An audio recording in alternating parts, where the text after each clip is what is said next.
The Ministry of Health is engaged in complementing other agencies as it regards to licensing of establishment.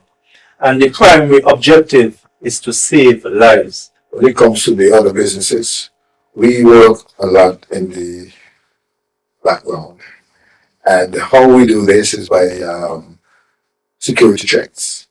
Food handlers permit. It is the law.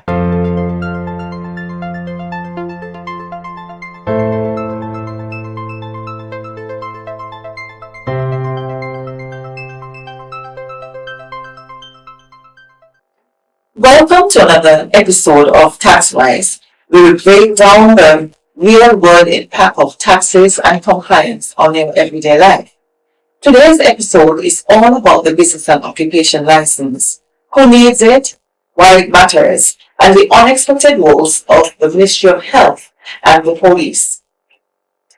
Here's a big question for our listeners. Would you buy food from a vendor who isn't licensed or inspected? What if your hair salon or nightclub has never been checked for safety? If you have reason to pause for any reason, then this episode is for you.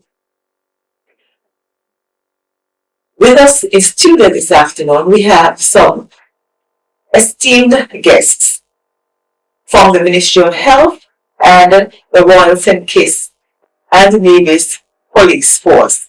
I'll invite those gentlemen right now to introduce themselves.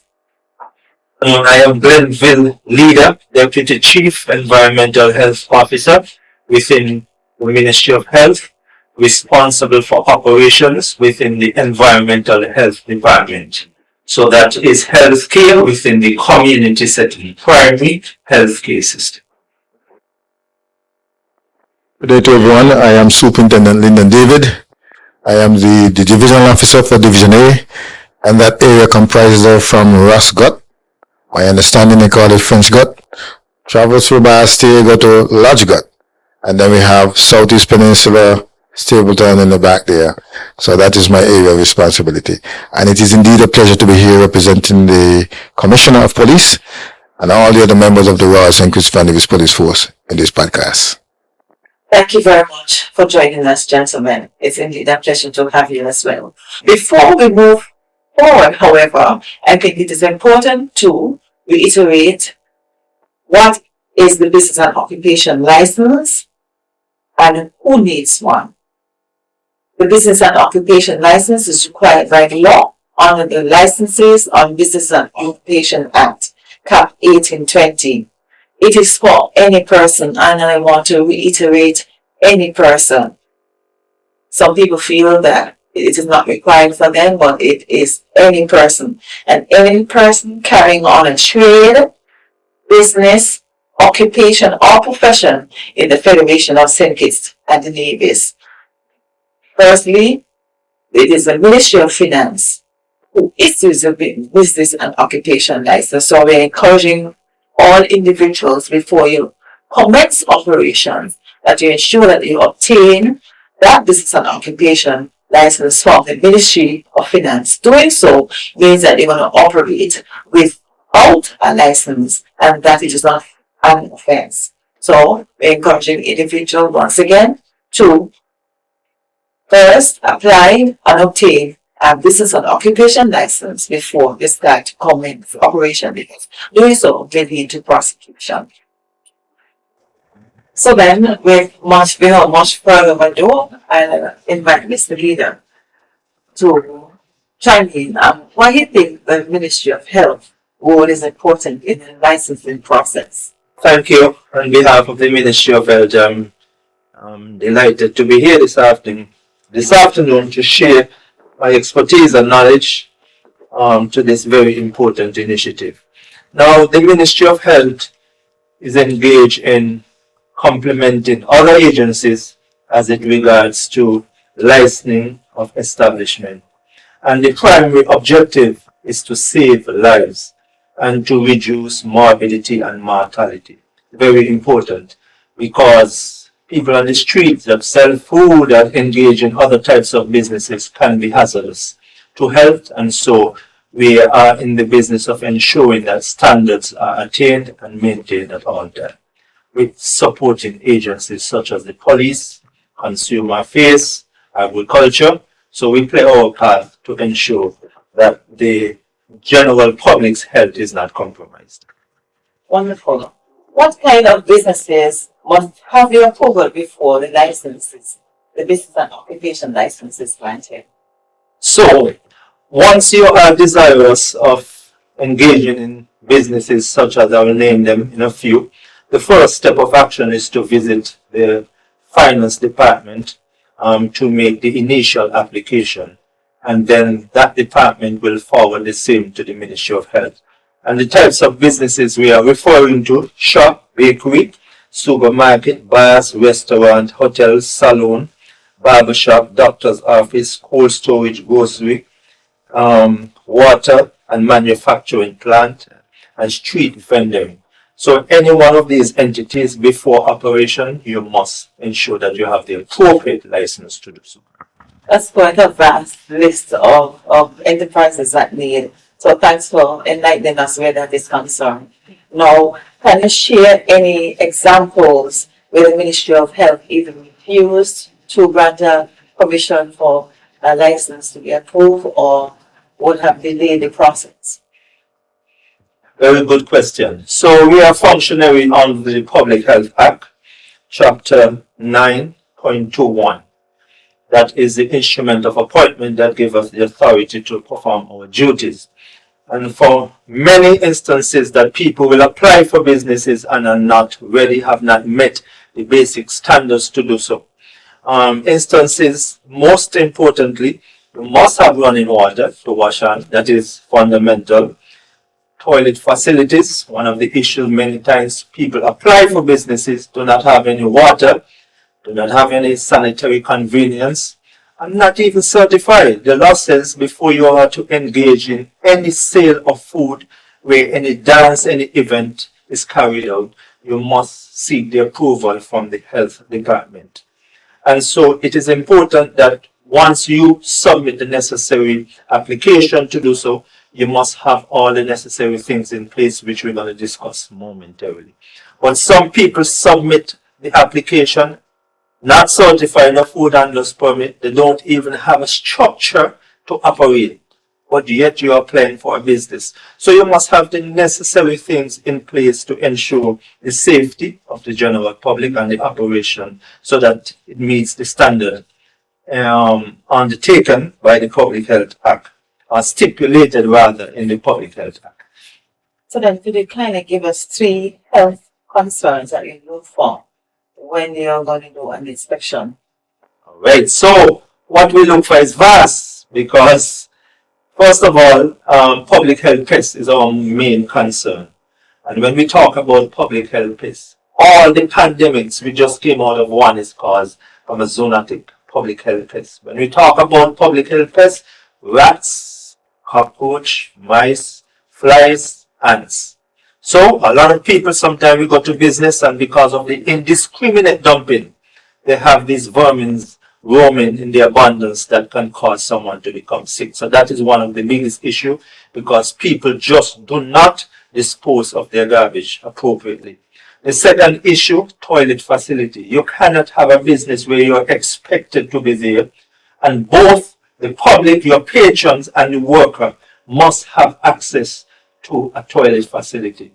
Must have access to running water to wash hands. Otherwise, you're going to deface other people's property, urinate and do these things and cause a nuisance in the environment. That's another big problem. Third, food handler's permit.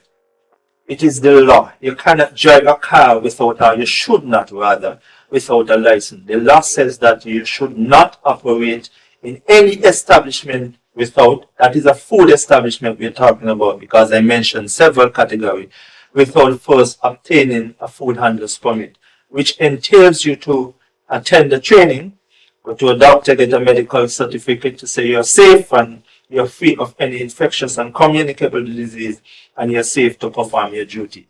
So many times we get application and the person don't even have a permit and expect us to pass the business. It does not work like that. You have to have the requisite that is necessary for you to perform your duties. Running water is fundamental. You have to have a fridge. Many persons apply where you're going to put your leftovers and your cold storage, don't have that in place, but they expect us to pass the business. So it's a myriad of items and things that must be in place to satisfy the requirement as stipulated in the Public Health Act. Thank you so much. I like the fact that you were clear and really iterated those things that are truly fundamental if individuals are to obtain that business and occupation license. Now, once the individual has met all of your specifications, what is the role of the Ministry of Health then? Is it finished? No. So, we have several pieces of legislation, so I would like to bring attention to them now, with your permission, please. Offensive trade, nuisance regulation, bakery regulation, food safety regulation, manufacturing regulation, milk regulation, environmental health regulation. So these are the instruments that give us the authority to perform our duties. So once we receive an application, the application for the intended purpose, whether it be a restaurant, each one have its stipulation what needs to be in place. So the nuance associated with a restaurant is different to a bar shop. It's different to a man having a shop attached in his home. It's more extensive. So once you apply for the appropriate establishment, the health officer, we have several districts. So at this present moment, we have 11 districts. So what would happen once we receive that application, the officer that has been placed in that district is responsible for carrying out an inspection to make sure that you meet the basic standards. Upon doing so, there is a letter first of all. Once you have met the requirements given to you to say that you have met the requirements for health, and then we will give you a letter to submit to finance to indicate to them that we are recommending that you, the business license, be granted based on you having met the health requirement. But I must underscore, you still have to meet other agencies such as the police requirement who are looking on behalf of the liquor license. But in terms of the health requirement, there is an inspection form that is given and a license which must be sticked up in a conspicuous area in the establishment so every public patron can see that the business has been certified. Upon doing so, we give you that piece, that letter, plus the license and the inspection form, and you are to return to finance. They will now give you a letter to go to Inland Revenue. You're not supposed to operate until you pay your dues. So you are supposed to ensure that you are certified by obtaining the necessary license along with the other agencies that are in the business of certifying the establishment. Thank you so much for that plug, Mr. Leader. Just 1 minute to, and after that, it is our responsibility that license is 1 calendar year. So we have an obligation to ensure within that calendar year that the standards are maintained at all times. And if you do have infringement, sometimes we have to close you. Some people refusing to carry out the necessary instruction, and we don't have no choice but to have a cessation order to close you. Some matters have to go to the court because everything we do is mandated by law. And so if you refuse any instruction that is given by the health department, we have to take severe notice and summons you and take you to court, which we don't want to go that route. We want to build a relationship with the public. But some people just do not want to adhere to standards, and in the interest of public health and safety, we have to do what we have to do. But we always tell the applicant, do not start to operate unless you have received permission from Inland Revenue by paying your dues and also the police. So that is our responsibility to ensure after the establishment meet the standards throughout. Thank you so much for presenting that so clearly. I'm sure that the public is definitely more informed with the information that you have provided. Now, having done issued the initial permissions, can a business lose its licenses after they would have received the initial permission to operate. Certainly. So the law gives us the authority to close any business if there's an infraction, any business at any time. So you can rescind the license that was given. And one perfect example is, let's say we come to the establishment and none of your bathrooms are working toilet, but yet you have a restaurant with 40 persons. That operation has to cease temporarily until you get that under control, because that can be serious nuisance and can cause a massive outbreak, because washing of hands is one of the most important things.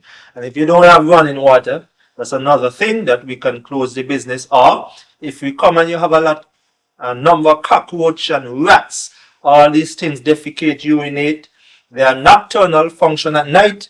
So when you go home, they come to do the damage, and when you come in the morning, if you touch the area and touch your mouth or your eye, you come down with leptospirosis, a number of diseases.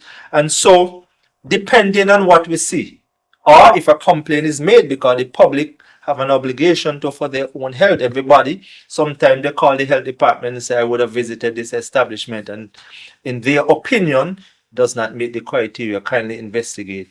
And sometimes it is justified, and sometimes we have to close the business, regrettably, but it's what we have to do to ensure that the public health is not compromised. For our listeners' sake, could you kindly reiterate one of your three best tips that you would offer to ensure that they, first of all, become compliant and then remain compliant with the health standards? Yes, thanks for that question. So, what the health department would like you to do, the first tip, always keep abreast of your food handler's permit. It's an offense to work with it if it is expired.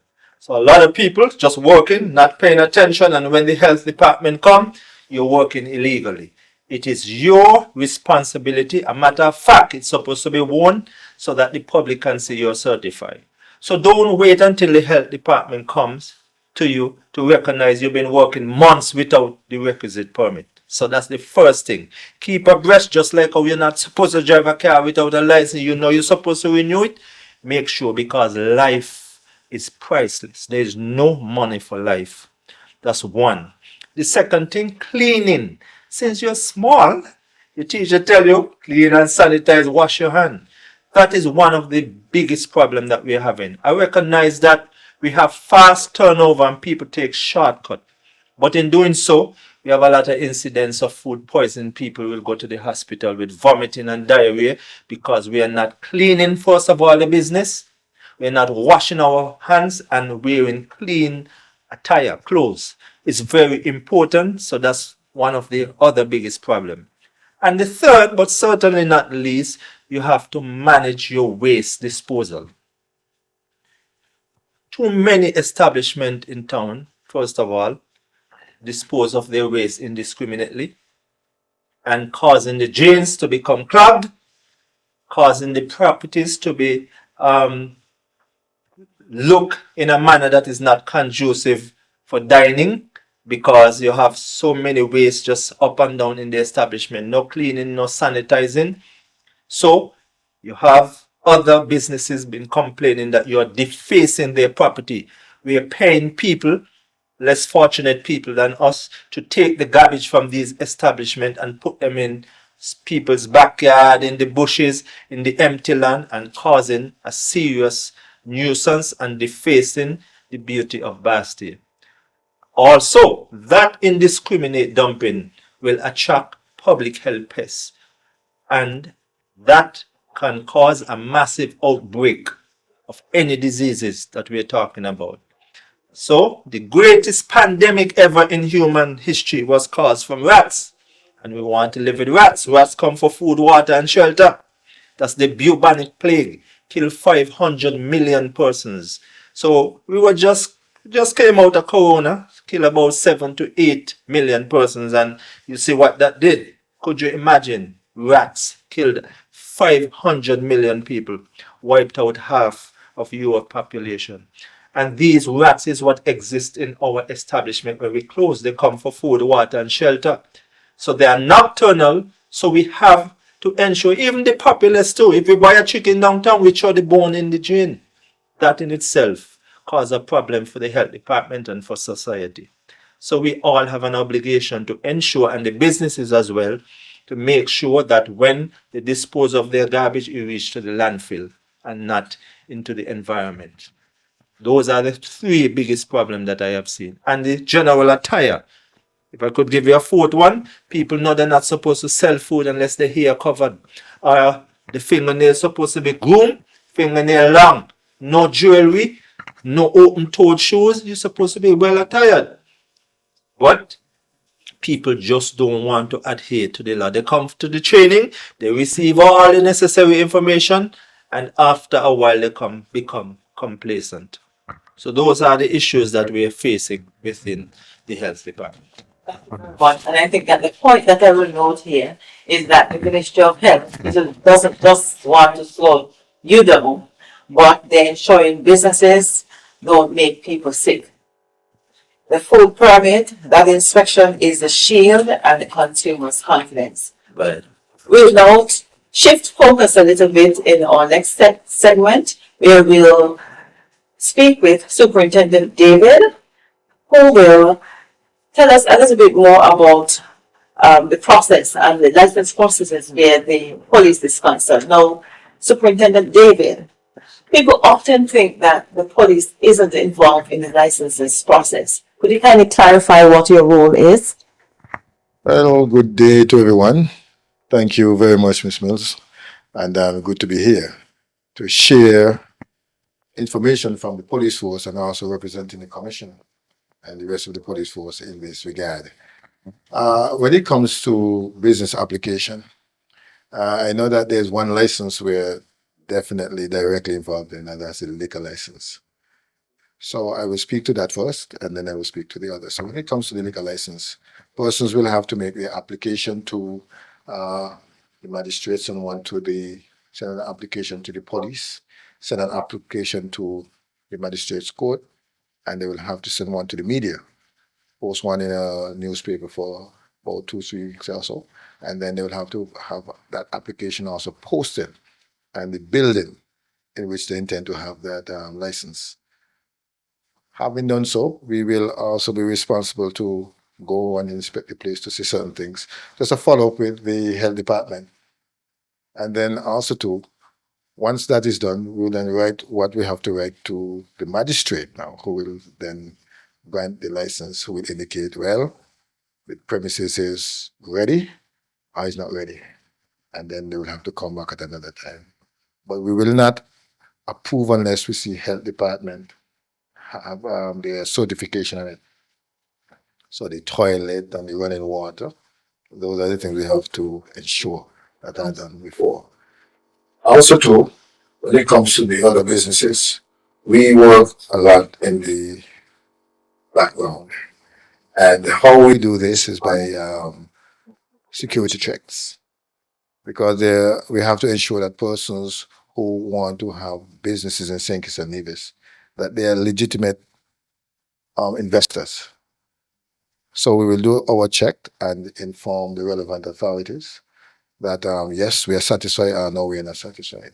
And then that final decision will be made by that relevant authority that will grant the license. Coupled with that too, say during the process, but most of the time it's after the license is granted, we are also involved in encouraging safety and security measures. We know wherein that depending on your business, say you collect lots of money, you can be a target. Say you have commodities that are easily transferable to cash, you will be a target. So we are encouraging persons to look at the necessary safety precautions that they can take, and we provide some tips wherein they can make their business, as we say, a harder target to be infiltrated. And they themselves too, because we have had instances where, okay, depending on your business, we will have to look at the manager or something. And we have had convictions in those matters. Let's look at the licensing process and the fact that you do background checks. When and why are police records part of the process? Okay. We have to ensure that persons who are coming in, these are not persons who will, one, be persons who are evading, say, justice in another country. They may not be persons who are involved in money laundering. These are persons also who are operating businesses that are legitimate. And then these are persons with whom we know that our country can do business with. Once these are done, that information will pass on, and the person then will have to be at the mercy of the relevant authority that will grant the license, because from our end it could be okay, but the building itself, fire may look at safety and health may look at that, and those are not in place as yet. But from our end is saying it's good to go. But once those other aspects are not done, we'll have to wait for that.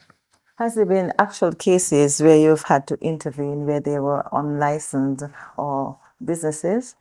Well, I will give you from the liquor license standpoint. We have had some persons who would sell liquor without the relevant license. They might have been waiting, but some may consider the process is too long for wait. And they start and we get intervene and say, okay, you should not be selling liquor without the license. You need to discontinue. If we go back again, well, then we'll have to take the person to court. And there's a danger in that. Once they get convicted for certain things, it can delay or prevent them from having, especially when it comes to smuggling in terms of spirits, they can be disqualified. All right. I suppose too that if Inland Revenue ones have identified a particular establishment that has not followed the procedure in obtaining a registered occupation license before then, before they started to operate, the police can also intervene. Is that Yes. so? So we have had some instances where we have, say, we have supermarket A functioning and then there was a health issue. And then the inspectors from health know that this person is a person who can create some problems, so safety problems. They can seek assistance from the police. The police will go ensure that we have the strength in numbers for one, and then the law, the enforcement of the law, if something says to happen. So once these persons see the police, more than likely they will have that transaction done in a much peaceful way. But sometimes the inspectors can have challenges where people want to badmouth them and people who want to assault them or obstruct them in their duty, and that in itself is an offense to certain inspectors. And if the police come and they too do all these things to the police, they obstruct and everything in execution of the duty and then an immediate arrest.